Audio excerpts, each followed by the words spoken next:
여러분, 우리가 살아가면서 곤란하고 어려움을 당할 때가 있어요. 여러분, 지난 한 주 동안 우리가 살아오면서 오늘 이 밤에 오기까지 혹시라도 마음에 분이 있고 또 화가 나고 그리고 당황하고 초조했던 어떤 그런 일들이 있지 않았는지 한번 돌이켜 보시겠습니까? 우리가 살다 보면 그럴 때가 있어요. 그럴 때 우리는 어떻게 해야 될까요? 오늘 여기 성경을 보니까 이 성경에서 보면 하나님은 우리의 큰 도움이 되신다고 말씀을 드릴 수가 있어요. 이 시편 46편의 시대적 배경을 보면 히스기야 왕 때임을 알 수가 있어요. 히스기야가 왕이 되었을 때에 그가 제위 6년 때 이스라엘 지역에서는 엄청난 사건이 하나가 일어납니다. 바로 그것은 아수르의 살만에셀에 의해서 북이스라엘 왕국이 멸망당하는 그런 사건이었어요. 아마 히스기야로서는 정말 놀랄 수밖에 없는 그런 상황이었을 것입니다. 비록 그들이 나라가 나뉘었지만 그래도 예전에는 하나의 나라, 한 민족 아니었습니까? 그랬던 나라가 갈라지고 난 이후에 두 개의 나라가 되어서 여기까지 왔지만 왔다 갔다 하면서 서로 간에 그런 많은 일들이 있었죠. 서로 싸우기도 하고 또 화평하기도 하고 연합하기도 하고 때로는 사돈을 맺기도 하고 하는 어떤 그런 일들이 있었지만 어쨌든 그렇게 쭉 내려왔단 말이죠. 그런데 그때의 북이스라엘이 멸망당하는 그런 모습을 히스기야는 보게 되었던 것이죠. 열왕기하 18장 7절에 보니까 이렇게 말씀하고 있어요. 히스기야가 아수르 왕을 배반하고 섬기지 아니하였다. 그렇게 말하고 있어요. 이 히스기야는 어떤 왕이었냐면 많은 그 유대의 왕들이 있었는데 그 많은 유대의 왕들 가운데에서 성군으로 뽑히는 그런 왕 중에 하나예요. 특별히 하나님의 말씀에 순종하여서 올바르게 섰던 그런 왕이 바로 이 히스기야 왕이었다라는 것이죠. 히스기야 전에는 왕들이 우상을 세워서 섬기는 그런 모습도 보였어요. 그런데 히스기야가 왕이 되었을 때는 그는 이스라엘의 모든 그러한 영적인 부분들을 다 이렇게 정리하는 그런 모습들을 보게 되는데 열왕기하 18장 4절에 보면 첫 번째 보니까 산당들을 제거하였으며 주상들을 깨뜨렸다 그렇게 말하고 있어요. 그리고 아세라 목상을 찍었고 모세가 만들었던 놋뱀을 부셨다고 그렇게 말합니다. 여러분, 모세가 만든 놋뱀이 뭔지 아시죠? 민수기에 보면 이스라엘 백성들이 하나님 앞에 길로 인해서 원망불평할 때에 하나님께서 불뱀을 보내서 그들을 다 물려서 죽게 하지 않습니까? 그때에 사람들이 막 모세에게 외치니까 모세가 하나님 앞에 대신 기도하죠. 기도할 때 하나님께서 놋뱀을 세워서 달라 그럴 때 그걸 본 자들은 다 살리라. 실제로 모세가 그렇게 했더니 그 놋뱀을 바라본 자마다 다 불뱀에서 물렸던 사람들이 다 살아나는 그런 일들이 있었지 않습니까? 그때 이후로 그것이 하나의 우상이 되었다는 거예요. 그것을 우상이 되어서 그것을 계속한 지 지금까지 이 모세 때가 언제입니까? 그때로부터 시작해가지고 지금까지 이것을 계속해서 섬겨왔던 것이죠. 하나님께서 행하신 일인데 하나님을 제껴놓고 그 놋뱀이 우상이 되어서 그것만을 바라보았던 그런 이스라엘들의 모습을 우리가 좀 보게 되는데 이게 주는 아니고 어쨌든 지금 히스기야는 그런 왕이었다는 것이죠. 그래서 여기 5절에 보면 뭐라고 말하고 있냐면 히스기야가 야훼를 의지하였는데 그에 저는 유다 여러 왕 중에 그러한 자가 없었다라고 그렇게 말하고 있어요. 근데 그가 어떻게 했느냐? 아수르를 배반하고 아수르를 섬기지 아니하였다고 이렇게 말합니다. 자, 근데 바로 그때에 이 아수르의 살만에셀이 북이스라엘을 쳐들어와서 북이스라엘을 둘러싸는 그런 장면이 나와요. 그리고 나서는 히스기야 6년에 이스라엘이 아수르에 의해서 완전히 멸망당하는 그런 모습이 나옵니다. 10절입니다. 열왕기하 18장 10절이에요. 3년 후에 그 성읍이 함락되니 곧 히스기야 왕이 제6년 이후 이스라엘 왕 호세아의 제9년에 사마리아가 함락되매. 히스기야의 입장에서는 좀 약간 두렵고 떨림이 있었을 수도 있겠어요. 그런데 그리고 난 이후에 8년이라는 시간 동안에 전혀 아수르가 남유다에 대해서 침범해 오지 않고 있는 것을 보게 됩니다. 그러다가 히스기야가 왕이 된 지 14년째 되던 해, 그때에 이 아수르의 산헤립, 살마네셀의 뒤를 이었던 이 산헤립이 쳐들어오게 되는 거죠. 13절입니다. 히스기야 왕 제14년에 아수르의 왕 산헤립이 올라와서 유다 모든 견고한 성읍들을 쳐서 점령하매. 히스기야가 하나님 앞에 그렇게 열심이고 하나님 말씀에 순종하고 우상들을 다 철폐하고 그랬음에도 불구하고 지금 어떠한 일이 일어났어요? 큰 어려움이 지금 다가온 것을 우리가 볼 수가 있어요. 얼마나 엄청난 일이 있었냐면 무려 18만 5천 명이나 되는 그런 군대를 이끌고 지금 쳐들어 왔다라는 것이죠. 근데 이스라엘에게는, 이 남유다의 히스기야에게는 그것을 이길 만한 그러한 병력이 없었던 것 같아요. 왜 그러냐면 그가 당시에 선지자였던 이사야 선지자에게 신하들을 보내서 기도를 해달라고 중보 요청하는 그 기도문 가운데 그 요청서 가운데 이런 말이 있거든요. 열왕기하 19장 3절에 보니까 이런 말이 합니다. 그들이 이사야에게 이르되 히스기야의 말씀이 오늘은 환난과 징벌과 모욕의 날이라. 아이를 낳을 때가 되었으나 해산할 힘이 없도다. 아이를 낳을 때가 되었으나 해산할 힘이 없대요. 지금 그러한 상황이 지금 유다의 그러한 상황이었던 것을 우리가 알 수가 있어요. 그러니까 지금 이런 상황에서 유다가 아수르와 싸워야 백전백패, 완전히 질 것은 명약반화한 것이죠. 그래서 그런 상황, 어떻게 뭔가를 이루어 나갈 수 없는 어떤 속수무책인 그런 상황 속에서 지금 히스기야는 누구에게? 이사야 선지자에게 통해서 하나님께 중보해달라고, 기도해달라고 요청하는 그런 장면이죠. 그리고 자신도 하나님의 성전으로 들어가서 기도를 합니다. 그것이 열왕기하 19장 15절로부터 20절까지 나오는 말씀입니다. 자, 그랬더니 하나님께서 그것을 들으시고 하나님께서 이사야 선지자를 통해서 응답하시죠. 그 장면이 나오는데 뭐라고 말씀하시냐면 이렇게 말씀하시는 거예요. 하나님께서 32절에 보니까 야훼께서 아수르를 가리켜 이르시기를 그가 이 성에 이르지 못하며 이리로 화살을 쏘지 못하며 방패를 성을 향하여 세우지 못하며 치려고 토성을 쌓지도 못하고 오던 길로 돌아가고 이 성에 이르지 못하리라. 이는 야훼의 말씀이니라. 이렇게 말씀하고 있어요. 그러면서 뭐라고 말씀하시냐면 내가 나와 나의 종 다윗을 위하여 이 성을 보호하여 구원하리라 하셨나이다.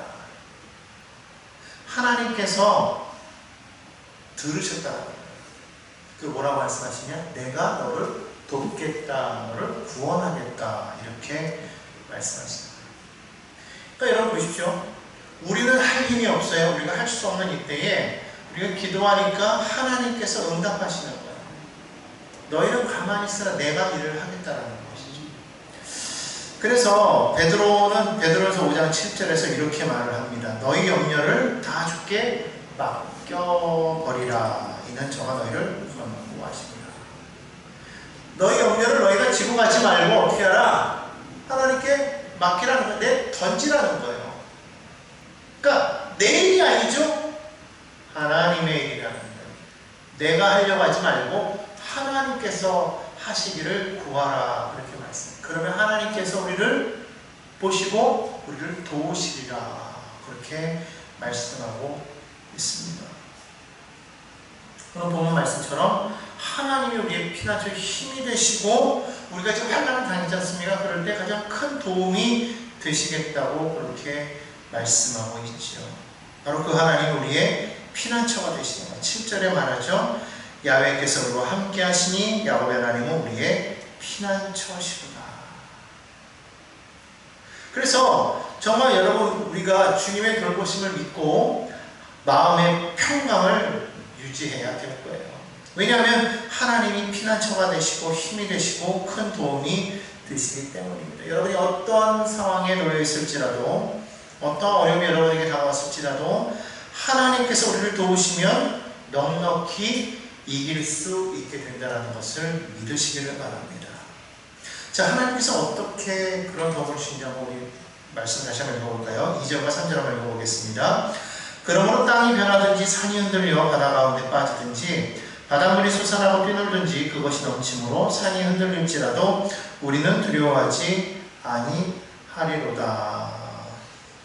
오늘 여기 성경 보니까요, 어마어마한 일 아닙니까? 땅이 변하고 땅이 막 지진이 갈라져서 막 무너지고 막 그런 거예요. 지금 산이 흔들려 바다 가운데 빠지고 바닷물이 솟아나고 뛰놀든지 그것이 넘침으로 산이 흔들릴지라도 두려워하지 않는다. 지진이 나고 홍수가 나고 해일이 일어나고 막 화산이 폭발하는 막 그런 상황이죠. 이러한 상황 속에서 시편 기자는 뭐라고 말하고 있는 거예요? 그런데 우리는 뭐하지 않는다? 두려워하지 않는다. 왜요? 하나님이 우리의 피난처가 되시며 힘이 되시기 때문이라는 것이죠. 그렇기 때문에 두렵지 않다는 것. 하나님은 우리를 도와주시기 때문에.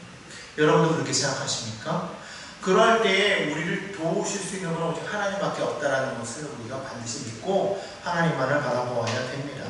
여러분 생각해 보십시오. 요즘에 비가 많이 와서 지금 전국이 물난리가 났지 않습니까? 많은 사람들이 지금 피해를 입고 목숨을 잃고 있는데, 그런 천재지변을 우리가 겪을 때 우리가 할 수 있는 일이 있나요? 전혀 없어요. 어떻게 우리가 이것을 이길 수가 있겠어요? 여러분, 천재지변은 정말 불가항력적인 것이기 때문에 갑작스러운 그런 일들 우리가 겪을 때 우리가 할 수 있는 건 아무것도 없다는 것이죠. 그냥 바라볼 수밖에 없지 않습니까? 근데 바로 그런 상황 속에서도 여러분 두려워하거나 불안해하지 않는다. 이게 지금 이 시편 기자의 고백 아니겠어요? 이것이 비단 이 한 사람만의 고백이 아니라 모든 이스라엘 백성들의 고백인 것을 믿습니다. 바로 이것이 우리의 고백이 되기를 간절히 소망합니다. 자, 그 하나님은 어떤 분이십니까? 오늘 여기 성경에 보니까요, 이렇게 말씀하십니다. 5절에 보니까요, 하나님이 그 성 중에 계시네 성이 흔들리지 아니할 것이라고 그렇게 말합니다. 하나님이 계시니까 성이 흔들리지 않는 거예요. 지금 이스라엘 백성들은, 지금 이 유다 백성들은요, 아수르의 침공에 의해서 지금 심한 두려움 가운데 있어요. 랍사게가 나와서 이스라엘 사람들을 향해서 막 외치는 장면이 이 열왕기하에 나오는데, 거기 보면 뭐라고 말합니까? 너희 유다 사람들아, 너희 이스라엘 사람들아, 히스기야가 너희에게 너희의 믿는 그 하나님이 너희를 도우실 것이라고 말하여도 너희는 그 말을 믿지 말라, 이렇게 얘기했어요. 왜냐하면 자신들이 지금까지 싸워왔던 많은 나라에도 신들이 있을 거 아닙니까? 당시 고대에는 나라마다 섬기는 신들이 있었는데, 그 나라와 나라가 전쟁할 때 그들은 고대에는 나라와 나라의 싸움으로만 생각한 것이 아니라 그들이 믿는 신과 신의 싸움이라고 생각했기 때문에, 한 나라가 이쪽 나라를 이기게 되면 결국 이 나라의 승리를 넘어서서 누구의 승리냐면 그 나라가 믿는 그 신의 승리가 되는 거예요.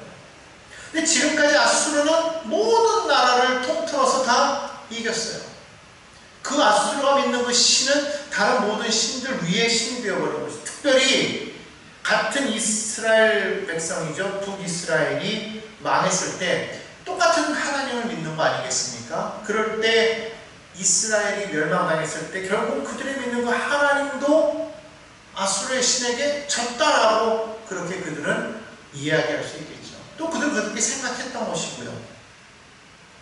그렇기 때문에 계속해서 말하는 것이죠. 너희 하나님이 너희를 구원할 것이라고 너희 왕 히스기야가 말할지라도 그 말을 믿지 말라는 거예요.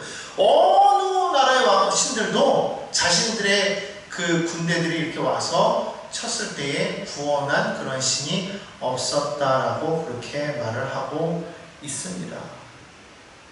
이게 지금 그 랍사게가 그들에게 한 말이에요. 그러면서 동시에 뭐라고 말하냐면 이렇게 말합니다. 열왕기하 18장 25절에 보면요, 내가 어찌 야훼의 뜻이 아니고야 이제 이곳을 멸하러 올라왔겠느냐.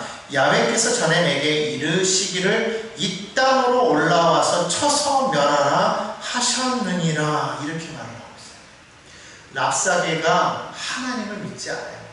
그럼에도 불구하고 그는 뭐라고 말하냐면 자신들이 이렇게 온 것은 너희가 믿는 그 하나님이 내게 말하였다라는 거예요.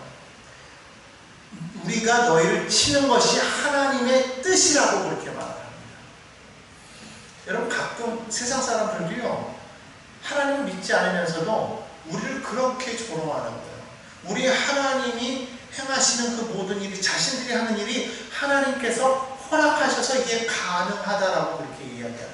악한 일을 이루어 나가는 그런 모습들을 바라보면 그들이 말하잖아요. 야, 너희 하나님이 살아있다면 우리가 이렇게 행하는데 왜 가만히 계시겠느냐. 이것은 뭐냐?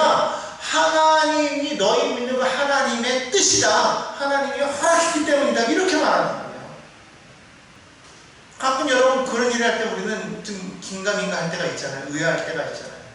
악한 일을 행하는 사람들은 다 잘 되고 모든 것이 막 형통한 것 같고 믿는 사람들은 그렇지 못한 것 같을 때 그들이 말하기를 이거 하나님의 뜻이야. 너희 하나님이 허락하셨으니까 우리가 이렇게 되는 거 아니겠어? 라고 말하면 믿는 우리가 정말 믿음이 약한 사람은 그런가? 라고 넘어갈 수도 있지 않겠습니까? 세상 사람들이 그렇게 미혹을 하는 거예요. 여러분, 그 말을 절대로 믿지 마시기 바랍니다. 결국은 그러할지라도 결국에는 끝에는 어떤 역사가 일어나느냐? 하나님이 도우셔서 승리케 하신다는 거예요. 그것을 우리가 보아야 될 줄로 믿습니다. 근데 그 하나님이 성경을 시편 기자 뭐라고 말하고 있냐면 그렇게 아수르에 의해서 지금 위태한 그런 상황 속에서 하나님이 그 성중에 계신다라는 것을 분명하게 믿고 있었다는 거예요. 지금 어려움을 당하고 있어도 그 어려움 가운데 하나님이 함께하고 계심을 분명하게 믿고 있어야 된다는 것을 성경은 말씀하고 있습니다. 그 하나님이 성 안에서 그냥 가만히 계시느냐? 그게 아니라 5절 계속 한번 읽어보면 뭐라고 말하고 있습니까? 새벽에 하나님이 도우시리로다. 그렇게 말씀하고 있어요. 새벽에 하나님이 도우시리로다. 아수르의 18만 5천 명이 이스라엘을 포위하고 있다가 이 아수르의 살마네셀이 이 구스와 함께 구스와 갑자기 쳐들어오는 바람에 거기를 치기 위해서 올라갑니다. 그런 상황 속에서 이 랍사게가 얘기를 하고 와서 보니까 사내림이 지금 림나로 올라가 있어요. 그러니까 당황해서 뭐라고 말합니까? 지금 너희가 지금 이러한 상황이 되었다고 해가지고 모든 것이 끝났다라고 생각하지 말아라. 우리가 언제든지 다시 와서 너희를 쳐서 멸할 수 있다라고 그렇게 계속적인 위협을 가하죠. 이제 그런 상황 속에서 하나님께서 그 밤에 놀라운 역사를 이루시는 장면이 나옵니다. 19장이죠. 열왕기하 19장 한번 보겠습니다. 열왕기하 19장 35절에 이 밤에 야훼의 사자가 나와서 아수르 진영에서 군사 18만 5천 명을 친지라. 아침에 일찍 일어나 보니 다 성장이 되었더라. 히스기야가 한 것은 아무것도 없어요. 히스기야는 그냥 하나님 앞에 가서 기도한 것밖에 없어요. 그리고 이사야 선지자에게 기도를 요청한 것밖에 없어요. 그런데 상황상으로 보았을 때에는 유다는 아수르에 의해서 완전히 멸망할 수밖에 없는 그런 상황이었어요. 아까 말했던 것처럼 해산할 때가 되었는데 아이를 낳을 힘조차 없었다는 것이죠. 이렇게 되면 어떻게 되냐면 아이도 죽고 산모도 죽는 것이죠. 마찬가지로 지금 이 상황은 어떤 상황이냐면 아수르에 의해서 완전히 멸망당할 수밖에 없는 그런 상황이었다는 거예요. 그런데 바로 그 밤이죠. 그 밤 사이에 어떤 일이 생겨났습니까? 하나님의 사자가 나와서 아수르의 18만 5천 명의 병사들을 다 쳐서 죽였다는 거예요. 아무것도 희생한 거 없어요. 오직 하나님의 사자가 이를 행했다는 것을 성경은 말씀하고 있습니다. 그럼 어떻게 됩니까? 아수르의 사내군요, 그 일로 인해가지고 니누에로 돌아가요. 니누에로 돌아가는데 거기에서 아드람멜렉과 사레셀에 의해서 죽임을 당하고 합니다. 하나님께서 앞에서 말했던 것과 동일하시죠. 앞에서 우리가 32절에 읽었지 않습니까? 야훼께서 아스로 왕을 가리켜 이르시기를 그가 이 성에 이르지 못하며 이리로 화살을 쏘지 못하며 방패를 성에 향하여 세우지 못하며 치려고 토성을 쌓지도 못하고 오던 길로 돌아가고 이 성에 이르지 못하리라 하셨느니라. 그 말이 그대로 이루어졌다는 거예요. 이 일이 있기까지 그 말씀과 이 모든 사건이 일어나기까지 사실 그 사이에 그 하룻밤 그 사이에 아무런 소망도 없는 그 밤이 있지 않습니까? 아무런 능력도 없어요. 대책도 없어요. 어떤 무슨 계획도 없어요. 뭔가 할 수 있는 어떤 모든 아무것도 없는 그런 상황 속이었는데 하나님의 말씀이 끝나고 나서 그 밤에 기적이 일어났다는 거예요. 오늘 성경 말씀대로 하나님께서 함께 하시니까 놀라운 역사가 일어났다는 것이죠. 시편 5절 6절에 하나님이 그 성중에 계심에 성이 흔들리지 아니할 것이라. 새벽에 하나님이 도우시리로다. 하나님이 도우셨다라는 거예요. 하나님이 함께 하셨다라는 거예요. 이스라엘을 이기게 하셨다라는 거예요. 문나라가 떠들며 왕국이 흔들렸더니 그가 소리를 내시면 땅이 녹았더라. 하나님께서 아수르를 치시니 아수르가 완전히 큰 패배를 겪게 된 것을 우리가 볼 수가 있습니다. 8절에 보니까 뭐라고 하네요? 와서 야훼 행적을 볼지어다 그가 땅을 황무지로 만드셨도다. 하나님께서 이 땅의 모든 변동을 주장하시고 계신다는 것을 우리가 분명하게 알 수가 있습니다. 9절입니다. 그가 땅끝까지 전쟁을 쉬게 하시며 활을 꽂고 창을 끊으며 수레를 불사르시는도다. 모든 전쟁의 주도권은 누구에게 있느냐? 하나님께 있다는 거예요. 하나님께서 이 모든 전쟁을 주도하시고 인간의 생사화복을 주장하신다고 그렇게 말씀하고 있습니다. 여러분, 정말 이런 어려움에서 우리가 행할 수 있는 것은 무엇이냐면 하나님이 나의 피난처여 힘이 되신다라는 그런 고백을 해야 된다는 거예요. 오늘 여러분 이 밤이 가장 절망의 밤입니까? 가장 고난의 밤입니까? 가장 힘든 그러한 순간입니까?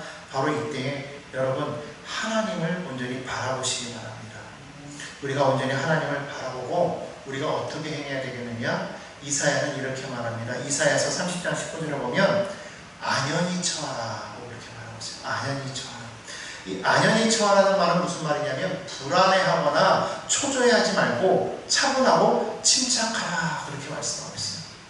다시 말하면 정말 이러한 환난과 역경이 다가왔을 때에 너희는 마음에 불안해하지 말라, 요동하지 말라. 땅이 변하고 산이 흔들려 바다에 빠지고 바닷물이 쏟아나고 뛰노른다고 할지라도 너희는 어떻게 해라? 가만히 있으라는 거예요. 너희는 가만히 있어 오늘날 너희를 위하여 하나님께서 일하시는 것을 보라고 성경은 말씀하고 있지 않습니까? 그렇기 때문에 오늘 어려움을 당할 때에 그럴 때에 우리는 더욱더 어떻게 되냐면 마음을 침착하고 평안을 유지해야 할 줄로 믿습니다. 위기의 상황 가운데에서 우리가 놓이게 되면 정말 마음이 불안해져요. 마음이 막 요동합니다. 어찌할 바람은 정말 마음이 막 죽을 것만 같은 그런 막 상황이 되지 않습니까?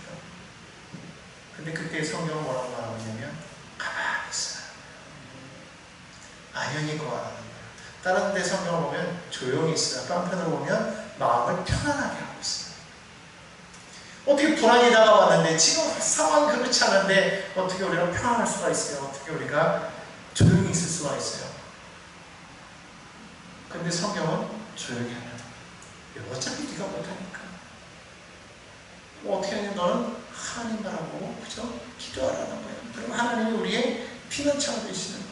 그러니까 10절에 말합니다. 너희는 가만히 있어 내가 하나님 됨을 알지어다.